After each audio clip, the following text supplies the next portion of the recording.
దేవుని కొరకు మన జీవితాలు స్థిరపడినట్లుగా ఒక్క గంట మనం పనులన్నీ పక్కన పెట్టుకుని దేవుని వాక్యం మీద మనసు పెడదాము. దేవుడు ఖచ్చితంగా ఈ రాత్రి మనందరితో అయినా మాట్లాడతారు. అలాగే తల్లి సంఘం నుంచి పిన్ని గారు వచ్చారు. కుటుంబాన్ని బట్టి మేరీ పిన్ని గారిని బట్టి సంఘాన్ని బట్టి కూడా ప్రభువుకు వందనాలు తెలియజేస్తున్నా. మరి మీరు అందరూ ప్రార్థించినట్లుగా నాన్నగారు అమ్మగారిని ప్రభు ఆరోగ్యం ఇచ్చి నడిపిస్తున్నారు. దేవునికి స్తోత్రం. సమయం వృధా చేయను. బిడ్డల దైవజనులు సమయం ఇద్దాం. మరి మనకంటే ముందుగానే దైవజనులు సమయానికి వచ్చి ఉన్నారు. నన్ను ఇంకెవ్వరు కదలద్దాం. వాక్యం దగ్గరికి వెళ్దాం. దేవుడు ఖచ్చితంగా మనతో మాట్లాడతాడు. హల్లెలూయా. పిలిచిన వాడు ఎవరమ్మా? నమ్మదగిన దేవుడు ఆయన. తమ్ముడు ప్రసాదు రూతు వారిని దేవుడు నడిపించాడు మన మధ్యలోని. వారిని బట్టి దైవజనులు కలవడానికి దేవుడు ఈ రీతిగా అనేకమైన ద్వారాలు తెరిచాడు. ఇది ఆయన అనాది ప్రణాళిక. హల్లెలూయా. మంచిది. జాగ్రత్తగా కూర్చుందాం. ఈ సమయాన్ని దైవజనులకు అప్పగిద్దాం. వారిని బట్టి ఒక్కసారి మనం చక్కగా వాయిద్యాలు వాయించిన దైవజనులు సువార్తరాజు అయ్య గారికి, తమ్ముడు హేమంత్ బాబు కూడా వందనాలు. వారిని బట్టి ప్రభువుని స్తుతిస్తున్నాం. దైవజనులకు సమయం ఇద్దాం.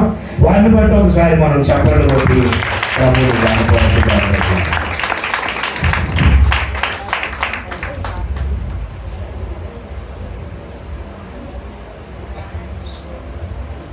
దేవుని ఘనమైన నామానికి మహిమ కలుగును గాక. దేవుని మహాకృప గడిచిన దినాలన్నీ కూడా ప్రభువారు మనల్ని ప్రేమించి ఈ 2024వ సంవత్సరం ఈ నవంబరు ఆఖరి దినాలలో మనకంటే గనులు, విద్యావంతులు, అందచందాలు కలిగిన వారు, ఏ లోటు లేని వాళ్ళు చాలామంది ఈ లోకాన్ని విడిచి వెళ్ళిపోయారు.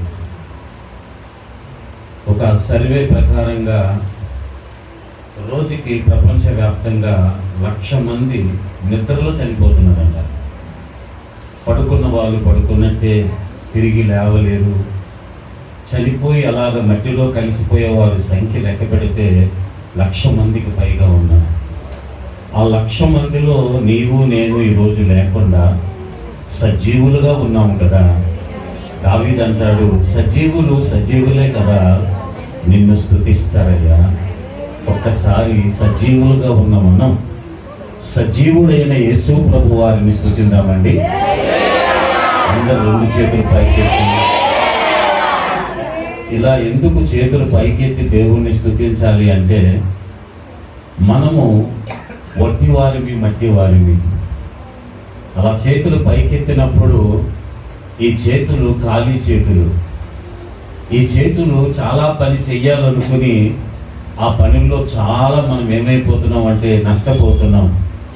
దేవుని వాక్యం ఉంది కదా, నిశ్చయముగా నీ చేతుల కష్టార్జితాన్ని నీవు అనుభవిస్తావు. కానీ ఈరోజు కష్టపడుతున్నావు, ఆ కష్టార్జితాన్ని అనుభవించలేకపోతున్నాం. ఏదో కారణం కావచ్చు, అనారోగ్యం కావచ్చు, అప్పులు కావచ్చు, సమస్యలు కావచ్చు, లేకపోతే ప్రతి నెల ఈ 30 దినాలు పని చేసుకోలేని నీ యొక్క నీరసపు బలహీన జీవితం కావచ్చు.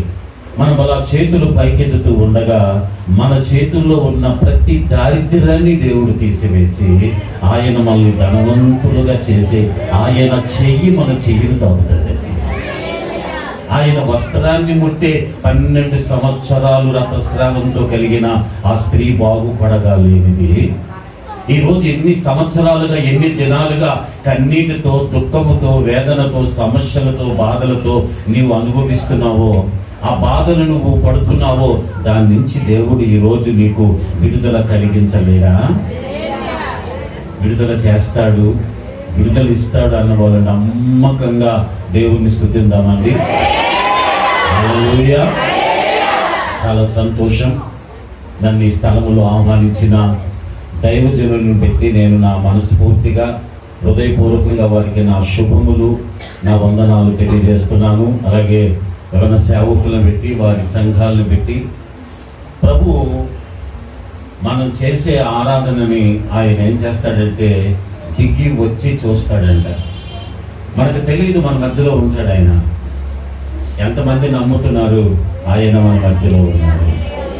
ఆమె ఆయన మన మధ్యలో ఉండి అలా తాకి ఆయన సంచరించి వెళ్ళిపోతూ ఉంటే, ఒక్కొక్కరిని తాకుతూ ఉంటే, ప్రియులారా, నిజంగా మన జీవితాలలో ఉద్రేకంతో కూడిన ఆరాధన ఉండదు, ఉజ్జీవంతో కూడిన ఆరాధన ఉంటుంది. ఆరాధన చేయడానికి కావలసింది ఉజ్జీవం. ఉద్రేకం అయితే ఈరోజే ఉంటుంది, మహా అయితే రేపు ఉంటుంది, అంతేనండి. కానీ ఉజ్జీవం అనేది అది రగులుతూ ఉంటుంది. అలాంటి ఉజ్జీవముతో కూడిన ఆరాధన మనం ప్రభువునకు చేయుదుముగాక. ఆమేన్. హల్లెలూయా. చాలా సంతోషము. క్షేమంగా ప్రభు నన్ను ఈ స్థలానికి నడిపించారు. దేవుని సేవకు చెప్పినట్టుగా నాకు ప్రతిరోజు దేవుని మహాకృప, మీ అందరి ప్రార్థన, మరి ప్రతి స్థలములు ఏ రోజు కూడా ఖాళీ లేకుండా ప్రభువారు నన్ను వాడుకుంటున్నారు. దాదాపుగా ఇప్పుడు 60 సంవత్సరాలు వయసు కలిగి, దాదాపుగా 40 సంవత్సరాలు పైబడి దేవుని యొక్క సేవలో నన్ను ప్రభువారు వాడుకుంటున్నారు. దేవునికి స్తోత్రం. హల్లెలూయా. కాబట్టి మోయాబు దేశంలో ఉన్న రూత్ని తీసుకురావడానికి అక్కడికి నయోమిని పంపించాడు దేవుడు. చాలా జాగ్రత్తగా వినండి. అక్కడికి నయోమిని పంపించాడు దేవుడు. అక్కడికి నయోమిని పంపించి, ఏమండి, రూతు మీద ఉన్న దేవుని ప్రణాళిక నెరవేర్చబడ్డానికి అక్కడ నుండి దేవుడు, ఏమండి, బెత్లెహేముకు తీసుకొచ్చాడు. ఆమేన్. మేము ఇక్కడికి రావాలి అంటే ప్రసాద్ ఇక్కడికి రావాలి. వాళ్ళకి చాలా పొలాలు ఉన్నాయండి. ఈరోజు రావడానికి లేదు. డాడీ కొయ్యాలి, పొలం కొయ్యాలి, ఇవి కొయ్యాలన్నా. సరే నాన్న, నువ్వు చూసుకో, నేను వెళ్ళిపోతున్న ఏరియా అంతా నాకేం పాట కాదు. నేను ఇక్కడికి, మీకు తెలుసు కానీ నేను పుట్టి పెరిగిన ఊరులన్నీ కూడా అవే, నేను వెళ్తానులే అన్నాను. మళ్ళీ ఏమనుకున్నాడు, నాతో కూడా వచ్చి డాడీ వస్తాను డాడీ అంటే, సరేరా అని రావడం జరిగింది. ప్రణాళికలు, దేవుడి ఉద్దేశాలు చాలా ఉంటాయండి. అవి మనకు అర్థం కావు. వాళ్ళు పని నిమిత్తంగా వచ్చేస్తుంటే చాలా బాధపడ్డాను. ఎందుకర్రా, ఏమి లేనోళ్ళకి వెళ్ళిపోతున్నా, అక్కడ పొలాలు ఉన్నాయి చేసుకోండి, లేదా ఎవరికైనా కౌలుకి ఇచ్చేసిన బోల్ డబ్బులు వస్తాయి కదా, నువ్వు మంచి మెకానిక్వి, నాకు అందుబాటులో ఉన్నది, ఎందుకు వెళ్ళిపోతారు అంటే, అతడు ఇక్కడికి రాకపోతే నేను ఇక్కడికి రాలేను. ఏమండి, విశాఖపట్నంలో చాలా సంఘాల్లో మాట్లాడాను, చాలా చర్చిల్లో చాలా సభల్లో మాట్లాడాను. కానీ ఇక్కడికి రావాలి అంటే దేవునికి ఒక ప్రణాళికతో ఉంటుంది. ఆ ప్రణాళికకు ఒక సంవత్సరాన్ని, ఒక నెలని, ఒక రోజుని దేవుడు నిర్ణయిస్తాడు. ఆ రోజు కూడా మొదటి రోజు ఎవరెవరు రావాలో, ఎవరెవరు దీవించబడాలో, ఇంకా 2 రోజులు కదా రేపు వెళ్దాంలే అనుకుని కొద్దిగా కొంతమంది ఉండిపోతూ ఉంటారు. 2 రోజులు కదా రేపు వెళ్దాంలే. లేదు, ఈ మీటింగ్స్ ఏర్పాటు చెయ్యాలి అన్న నాటి నుండి నిన్ను దీవించడానికి ఎంతమంది వస్తే అంతమందిని కూడా పరిస్థితులను మార్చి వారిని ఆశీర్వదించడానికి దేవుడు సిద్ధముగా ఉన్నాడు. ఆయన హల్లెలూయా. రొట్టెలు చాలకపోవచ్చు, చేపలు చాలకపోవచ్చు, వేల మంది సంఖ్యలు అక్కడ ఉండొచ్చు, కానీ ఆ రొట్టెలను ఆశీర్వదించి పంచి 12 గంపలకు మిగల్చగలిగిన దేవుడు మనము ఆరాధిస్తున్న యేసయ్య. హల్లెలూయా, హల్లెలూయా. కాబట్టి ఈ రాత్రి చాలా జాగ్రత్తగా పరిశుద్ధాత్మ దేవుడు మాట్లాడే ప్రతి మాట వినడానికి ఇష్టపడండి. ఆశీర్వాదాలు ఎక్కడో లేవండి. నువ్వు రోజుకొక మీటింగ్ పెట్టుకున్నా, రోజుకొక మీటింగ్కి వెళ్ళినా నీకు ఆశీర్వాదం రాదు. నువ్వు అనుకోవచ్చు, నేను వెళ్తున్నాను కదా, పాటలు పాడుతున్నాను కదా, ఆరాధిస్తున్నాను కదా, అక్కడ నేను ప్రతి దాంట్లో కూడా నేను ఆ పరిచర్యలో ఉంటున్నాను కదా అనుకోవచ్చు. నువ్వు రావడం గొప్పతనం కాదు, వచ్చిన నీతో దేవుడు ఏ మాట మాట్లాడతాడో ఆ మాట చొప్పున నువ్వు జీవించడంలో ఉంది ఆశీర్వాదం. హల్లెలూయా. ఎంతమంది ఈరోజు దేవుడు నాతో మాట్లాడితే ఆ మాట చేయడానికి సిద్ధముగా ఉన్నాను. ఈ రాత్రి దేవుణ్ణి అడుగుదాం, ప్రభువా మీరు మాట్లాడితేనే మా బ్రతుకులు బాగుపడతాయి, మీరు మాట్లాడితే మా జీవిత విధానం మారిపోతుంది, మీరు మాట్లాడితే మా ఇంట్లో ఇంకా రక్షణ పొందని ప్రజలు రక్షించబడతారు, మీరు మాట్లాడితే మా ప్రాంతాల్లో ఉన్న ప్రతి వ్యతిరేకపు శక్తులు కూడా మారిపోతాయి. ప్రభువా ఒక్క మాటకి సముద్రమా నిమ్మలించు అనగానే పొంగి పొంగి పొర్లుతున్న సముద్రము నిమ్మలించగలేనిది ఆయన ఆజ్ఞాపిస్తే ఏమి జరగదు? ఆయన ఆజ్ఞాపిస్తే నీ కుటుంబంలో ఏ కార్యాలు ఆగిపోయాయో అది మనుషుల వల్ల ఆగిపోయాయి అనుకుంటున్నావు. నువ్వు కావాలని వాళ్ళు అలా చేశారండి అందుకే రోజు నష్టపోతున్నానని నువ్వు అనుకుంటున్నావు. నా దేవుడు ఒక్క మాట మాట్లాడితే, దావీదు అంటాడు 10,000 మంది దండెత్తి నా మీదకి వచ్చి నన్ను మోహరించినను నేను, ఎందుకంటే నేను ఆరాధిస్తున్న దేవుడు, నేను ఆరాధిస్తున్న దేవుడు ఈ వేడిమి గల అగ్ని గుండములో నుంచి రక్షించుటకు సమర్థుడు. సింహాల బోలులో ఉన్న నన్ను సింహాల నోటికి అప్పచెప్పకుండా సింహాల నోటికి తాళం వేసిన వాడు నా దేవుడు. నన్ను కాపాడువాడు కొనుకడు. ఆమేన్, హల్లెలూయా. ధైర్యముగా ఈరోజు దేవుని వాక్యాన్ని వినండి. క్రైస్తవ దేవుని పిల్లలకు ఉండవలసిన ఆత్మీయ రోషంతో బతకండి. ఏదో బతికేస్తున్నాం అన్నట్టుగా బతకద్దు. బ్రతికితే యేసు కొరకు బ్రతుకు, లేకపోతే యేసు కొరకు చచ్చిపో. మన జీవితాలు మరొక ఆప్షన్ ఉండకూడదు, మరొక ఆలోచన రాకూడదు, మరొక విధానం ఉండకూడదు. మనకి ఈ లోకము ఎంత మనల్ని లాగుతున్నప్పటికీ కూడా, ఈ లోకం మనల్ని ఎంత ఆకర్షిస్తున్నప్పటికీ కూడా, ఈ లోకం మనం ఎంత కావాలని తప్పించిపోతున్నా సరే నీవు మాత్రము యేసు ప్రభు వారి వైపే నీ జీవితం ఉండాలి. ప్రభు చావైనా బ్రతికైనా మంచైనా చెడ్డైనా ఏమైనా నీతోనే ఉంటాను ప్రభువా. హల్లెలూయా, హల్లెలూయా. ఒకసారి అలా 2 చేతులు నీ మాట చాలయ్యా, నీ చూపు చాలయ్యా, నీ తోడు చాలయ్యా, నీ నీడ చాలయ్యా, నీ మాట చాలయ్యా, నీ చూపు చాలయ్యా, నీ తోడు చాలయ్యా, నీ నీడ చాలయ్యా, నీ ఉంటే నాకు చాలు యేసయ్యా,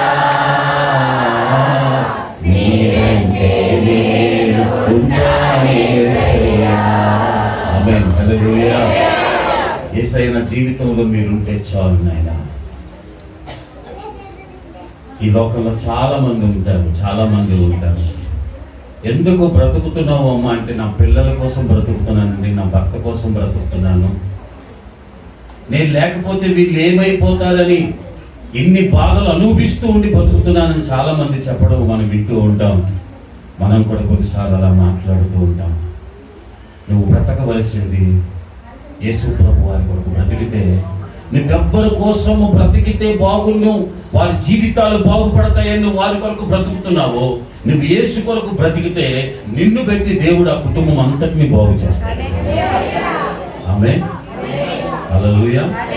కాబట్టి ఈ రాత్రి ప్రభువా నీ మాట వింటాను, నీ మాట నేను వింటాను ప్రభువా. ఈ మొట్టమొదటి ఈ కోరికలో ప్రభు మనతో మాట్లాడడానికి ఆయన సిద్ధంగా ఉన్నారు. అపోస్తలుడైన పౌలు గారు అంటారు, ఒక్క 5,000 మాటలు మాట్లాడికంటే 10,000 మాటలు మాట్లాడికంటే ఒక్క 5 మాటలు, చక్కటి మాటలు. ఈ రాత్రి నువ్వు వచ్చిన వ్యక్తివి వచ్చినట్టుగా ఇక్కడి నుంచి వెళ్ళడానికి వీల్లేదు. మనం కానీ అలాగ వచ్చిన వాళ్ళని వచ్చినట్లుగా, ఎప్పుడు వచ్చినట్లుగా, ఎప్పుడు వెళ్ళినట్లుగా వెళ్తున్నామంటే మనం ఇక్కడికి వచ్చి కూడా ప్రయోజనం లేదు. ఈ సమయంలో ఎక్కడో నువ్వు జాబ్ చేసుకుంటే, లేకపోతే ఓటీ చేసుకుంటే, లేదు ఒకవేళ ఏ బి షిఫ్ట్కో ఏ షిఫ్ట్కో వెళ్ళుంటే కొద్ది డబ్బులన్నా సంపాదించుకుంటావు. ఇక్కడికి వచ్చి నువ్వు ఒట్టిగా వెళ్ళడానికి వీల్లేదు. నీ హృదయం ఖాళీగా ఉండడానికి వీల్లేదు. నీ హృదయం అంతా కూడా దేవుని మాటల చేత నింపబడిపోవాలి. ఒక నూతన వ్యక్తివి ఇక్కడి నుంచి నువ్వు బయటికి వెళ్ళాలి. ప్రజలు తెలుసుకోవాలి ఆ నూతనత్వం నీలో ఉన్నది. దేవునికి స్తోత్రం. హల్లెలూయా. కాబట్టి దేవుని వాక్యంలోకి వెళ్దాం. మరొకసారి నాకు ఈ చక్కటి సమయం ఇచ్చిన దైవజనులకు, అలాగే సంఘం అంతటికి కూడా, సంఘంలో ఉన్న పెద్దలకు, అలాగే ప్రతి బిడ్డ కూడా నా హృదయపూర్వకమైన వందనాలు తెలియజేస్తున్నాను. దేవుడు మిమ్మల్ని అత్యధికంగా దీవించునుగాక. హల్లెలూయా. 2వ సమూయేలు గ్రంథం బైబిల్ ఉన్న వాళ్ళందరూ కూడా తెలిసి ఒక మాటను చదువుకుందాం.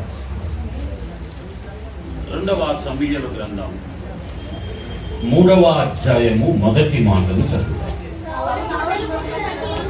సౌలు కుటుంబీకులకును దావీదు కుటుంబీకులకును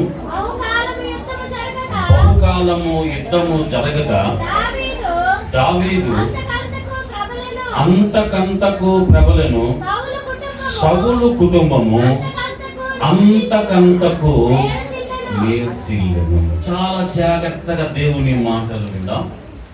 చాలా జాగ్రత్తగా దేవుని మాటలు ఈ రాత్రి మన హృదయములో దాచుకుందాం.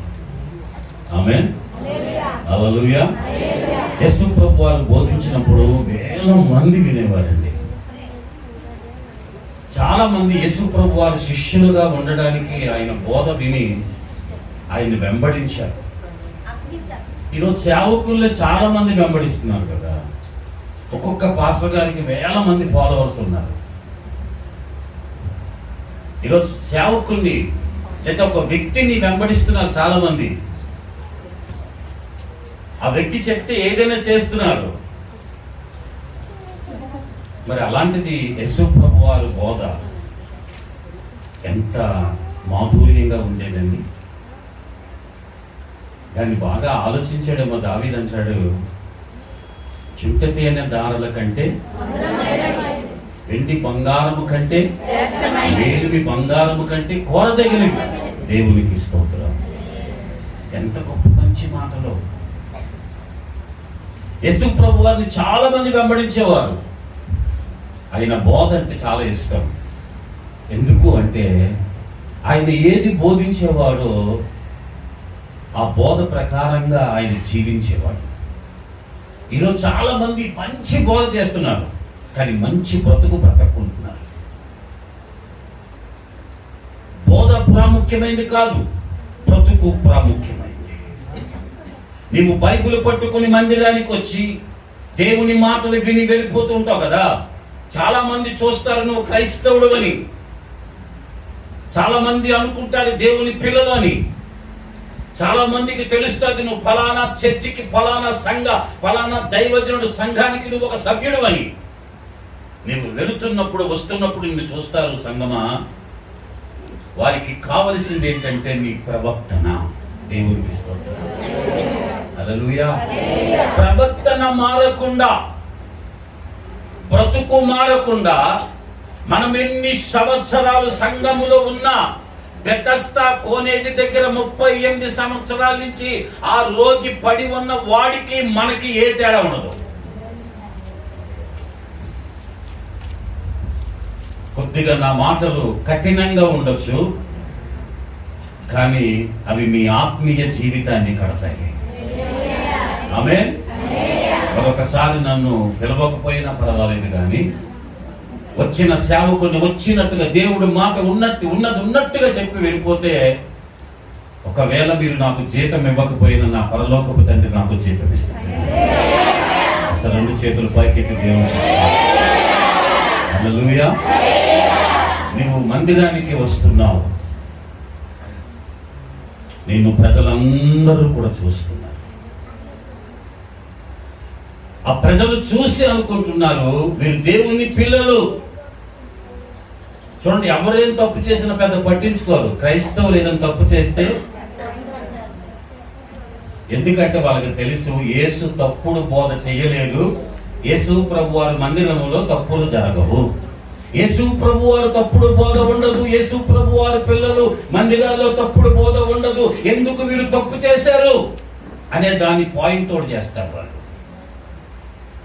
అంటే సమాజం నీకు ఎంత విలువిస్తుందంటే యేసు ప్రభు లాగా నిన్ను గౌరవిస్తుంది. దేవునికి స్తోత్రం, హల్లెలూయా. కాబట్టి నువ్వు మందిరానికి వచ్చి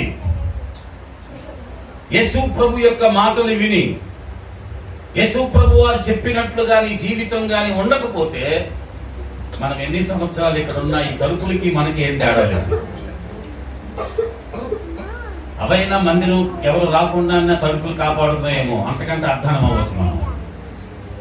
కాబట్టి ఈ రోజు నుంచి నీ హృదయంలో యేసు ప్రభు వారిని ప్రతిష్ఠించుకో, యేసు ప్రభు వారిని ప్రజలకు చూపించు. సువార్త అందరూ చేస్తారండి, సువార్త అందరూ చేస్తారు, కరపత్రికలు అందరూ పంచుతారు, పాటలు అందరూ పాడతారు, ప్రతి దగ్గరికి చాలా మంది వెళ్తారు. కానీ పౌలు గారు ఏమన్నారంటే, మీరు పత్రికలు పంచే కన్నా మీరే పత్రికలు అయిపోతే బాగున్ను అన్నాడు. ఏమన్నాడండి ఆయన? అంటే పత్రికను నలిపి పారేస్తారు, కానీ నీ జీవితాన్ని చూస్తారు వాళ్ళు. ఈ బైబిల్లో ఏమి రాయబడిందో, నువ్వేమి బోధిస్తున్నావో, ఏం చెప్తున్నావో, ఏం చేస్తున్నావో వాళ్ళు దాన్ని చూసినప్పుడు నీ జీవితమే వారికి సువార్త. దేవునికి స్తోత్రం, హల్లెలూయా. నేను అంటాను, ముందు మనం మారాలి. ఆమేన్, హల్లెలూయా. ఇక్కడ మనం చదవబడిన దేవుని లేఖనంలో సౌలు కుటుంబము, దావీదు కుటుంబం అనే రెండు కుటుంబాలు కనబడుతున్నాయి. మనకు చాలా పరిచయం ఆ రెండు కుటుంబాలు. ఆ రెండు కుటుంబాలు మనకు చాలా బాగా తెలుసు. అందులో ఒక కుటుంబము వర్ధిల్లుతుందట, ఒక కుటుంబము నేర్సిల్లిపోతున్నది. చాలా జాగ్రత్తగా వినండి. ఒక కుటుంబం ఏమవుతుందట? అంతకంతకు. దేవునికి స్తోత్రం కలుగునుగాక, హల్లెలూయా. మనం ఈ సంవత్సరం సైకిల్ కొనుక్కున్నాం, వచ్చే సంవత్సరం మోటార్ బైక్ కొనుక్కున్నాం, వచ్చే సంవత్సరం కారు కొనుక్కున్నాం అంటే ఏమవుతున్నట్టు? కొద్దిగా మన ఆదాయము, మన పరిస్థితులు అన్నీ పెరుగుతున్నాయి. ముందు కారు కొనుక్కొని తర్వాత బైక్ వచ్చి తర్వాత సైకిల్ వచ్చాం అనుకోండి, ఆ సైకిల్ కూడా అమ్మేసుకున్నాం, ఎలా ఉంటుంది అప్పుడు? ఏంటంటే పరిస్థితి ఎలాగ అయిపోయింది. పాపం కారు ఉండేది కారు పోయింది, బైక్ ఉండేది బైక్ పోయింది, అదే అమ్మేసుకున్నాడు, చివరికి సైకిల్ కూడా. ఒకసారి ఆలోచించు దేవుని యొక్క సంగమా, నేరసిల్లిపోతున్న కుటుంబాల గురించి దేవుడు ఇక్కడ మాట్లాడుతున్నాడు. అంతకంతకు వర్ధిల్లుతున్న కుటుంబం గురించి కూడా వాక్యం వింటూ ఉండగా నీవు వర్ధిల్లుతున్న కుటుంబముగా ఉన్నావా, లేక నేర్సిల్లిపోతున్న కుటుంబముగా ఉన్నావా? చాలా జాగ్రత్త. ఎందుకు నాకేది కలిసి రావటం లేదు, ఎందుకు నేను అభివృద్ధి పొందలేకపోతున్నాను, ఎందుకు నేను దీవించబడలేకపోతున్నాను, ఎన్ని ప్రయత్నాలు చేస్తున్నామో ఆ ప్రయత్నాలు ఎందుకు నిష్ప్రయోజనం అయిపోతున్నాయి, ఎన్ని పెట్టుబడులు పెడుతున్నామో ఎందుకు ఆ పెట్టుబడిలో ప్రతి దాంట్లో నష్టం వస్తున్నది, ఎన్ని వ్యాపారాలు చేస్తున్నాం వ్యాపారాలు ఎందుకు అవి క్లిక్ కావటం లేదు, ఎన్ని ఉద్యోగాలు చేస్తున్నాం ఎందుకు ఆ ఉద్యోగాలు నిలబడలేకపోతున్నాను, వ్యాపారంలో, ఉద్యోగంలో, కుటుంబంలో అన్నిట్లో కూడా ఎందుకు నాకు తెలియకుండా నష్టము వాటిల్లుతుంది అన్నది నువ్వు ఈరోజు ఆలోచించుకుని అభివృద్ధి పొందాలి. నువ్వు నేను లోపలికి వచ్చిన తర్వాత కూర్చుని అక్కడ ఒక బోర్డు చూశాను, ఒక వాక్యం. అక్కడ ఏం రాయబడిందండి? మీరు వెళ్తున్నప్పుడు చదువుతూ ఉంటారేమో వాక్యాన్ని, అది మీరు చదివి వెళ్ళాలని దైవజనులు రాయించి ఉంటారు. దేవునికి స్తోత్రం. ఏముంది అక్కడ? ఏంటండి? ఇవతల కుటుంబము ఎలా ఉండాలట? దావీదు ప్రార్థన చేస్తున్నాడు, దేవా నా కుటుంబము నిత్యము నీ సన్నిధిలో, నా కుటుంబము నిత్యము నీ సన్నిధిలో ఉండాలి. ఈరోజు ఇక్కడ మనకు కనబడుతున్న రెండు కుటుంబాలు ఉన్నాయి. ఒక కుటుంబాన్ని గురించి మీకు నేను చెప్తాను. ప్రియులారా, మొదటి సమూయేలు గ్రంథము 9వ అధ్యాయంలో సౌలు కుటుంబం కనబడుతుంది మనకి. సౌలు ఎవరు, వారి తండ్రి ఎవరు, వారు ఎలా ఉన్నారు, వారు ఏమిటి అన్న దాని గురించి రాస్తారు. చదవండి. మొదటి నుంచి అమ్మా, మొదటి సమూయేలు గ్రంథం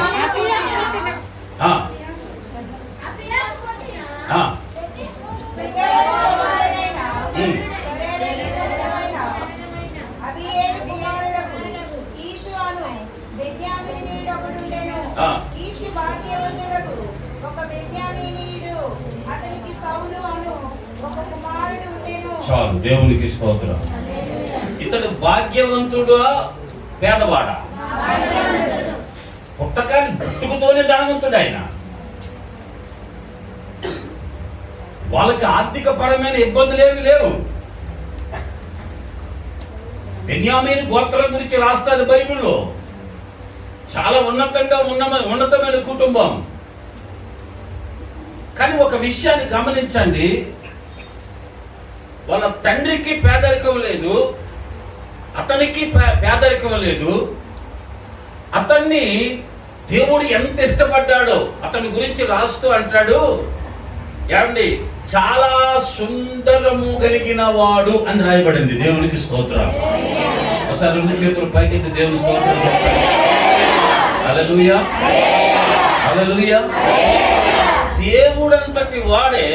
దేవుడంతటి వాడే సమూయేలు ప్రవక్తని పంపించి, ఇదిగో నేను కీషు కుమారుడైన ఆ భాగ్యవంతుడి యొక్క కొడుకుని నేను రాజుగా చెయ్యాలనుకుంటున్నాను. దేవునికి స్తోత్రం.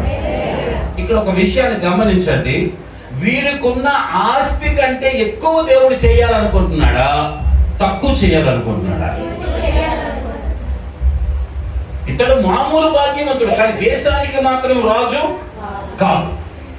కానీ దేవుడు ఏం చేస్తున్నాడు? ఒక సేవకుని పంపించి, ఒక సేవకుని ఇంటికి పంపించి, ఒక సేవకుడు పెట్టే సభలకు పంపించి, నిన్ను నీకున్న పరిస్థితిని అంతటిని ఇంకా వెలుగు చేయాలని, ఇంకా దీవించాలని, ఇంకా అభివృద్ధి పొందించాలని దేవుడు ఆశపడి నీ ఇంటికి, నీ సంఘానికి ఒక దైవజనుడిని, దేవుని చేత ప్రతిష్ఠించబడిన వాడిని పంపించాడు. దేవునికి స్తోత్రం. హల్లెలూయా.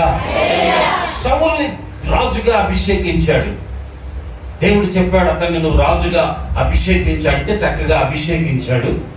చాలా చక్కగా అభిషేకించిన తర్వాత అతడు రాజు అయ్యాడు. అంటే అతని పరిస్థితి మారింది. దేవునికి స్తోత్రం. హల్లెలూయా. అంటే ఈరోజు ఒక విషయాన్ని గమనించండి, దేవుడు నీ స్థితి పరిస్థితులు మార్చువాడా, లేకపోతే నీకున్నదంతా కూడా తీసేసేవాడా?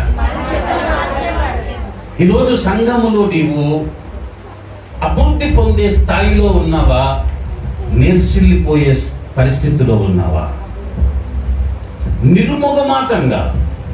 నిర్ముఖమాటంగా ఉన్నది ఉన్నట్టుగా మాట్లాడగలిగితే ఈరోజు దేవుడు నిన్ను అంతకంతకు వర్ధిల్లే వ్యక్తిలాగా, కుటుంబములాగా దేవుడు నిన్ను ఉంచుతాడు. ఆమేన్. హల్లెలూయా. చూడండి, సౌలుని దేవుడు రాజు చేశాడు. ప్రవక్త అయిన సమూయేలును పంపించాడు. ఇదిగో ఆ వ్యక్తిని నువ్వు రాజు చేయంటే రాజు అయ్యాడు. దేవుని మాటకి తిరుగులేదు, దేవుని మాటకి ఎదురులేదు. ఆయన రాజు అయిపోయాడు. ఇశ్రాయేలు అందరూ కూడా కోరుకున్నారు, మాకు ఒక రాజు అవసరం. దేవునికి స్తోత్రం కలుగునుగాక. హల్లెలూయా. ఈరోజు ఒక విషయాన్ని గమనించండి, సౌలుని దేవుడు రాజు చేయడంలో దేవుడు ఉద్దేశం ఒకటైతే, సౌలు రాజవ్వడంలో సౌలు ఉద్దేశం మరొకటి ఉంది.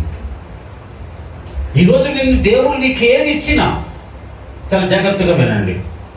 ఈరోజు సంఘములో ఎవ్వరికి ఇవ్వని స్థాయి దేవుడు నీకు ఇచ్చాడు అంటే దేవుడికి ఒక ఉద్దేశం ఉంది.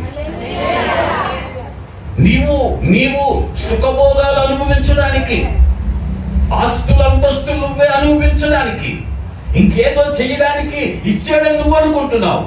కానీ దేవుడికి ఒక పని ఉండి, ఎవ్వరికి ఇవ్వని యొక్క ఆ తలాంతు కానీ, ఆ ధనం కానీ, ఆ తెలివి కానీ, ఆ మాటకారితనం కానీ, ఆ మంచి నోటి యొక్క మంచి మంచి మాటలు కానీ, నిన్ను చూడగానే నువ్వు వెళ్తే ఎవరెళ్ళ పని అవుతుంది, నువ్వు వెళ్తే పని అవుతుంది. అటువంటి దేవుడు నీకు ఇచ్చాడు. ఆమేన్. హల్లెలూయా, హల్లెలూయా. అంటే నీ పనులు మాత్రమే నువ్వు చేసుకోవడానికి కాదు, మందిరము యొక్క పని నువ్వు చేయాలి. ఆమేన్. హల్లెలూయా. సౌలుని దేవుడు ఎంత ప్రేమించాడు, సౌలుని దేవుడు ఎంతగా ప్రేమించాడు మనకు తెలుస్తున్నది. అంతకంటే గొప్పవాళ్ళు లేరా దినాల్లో ఉన్నారు, అంతకంటే మంచి వాళ్ళు లేరా ఉన్నారు, అంతకంటే ధనవంతులు ఎవరు లేరా ఉన్నారు. కానీ ప్రియులారా, దేవుడు సౌలుని రాజుగా చేశాడు.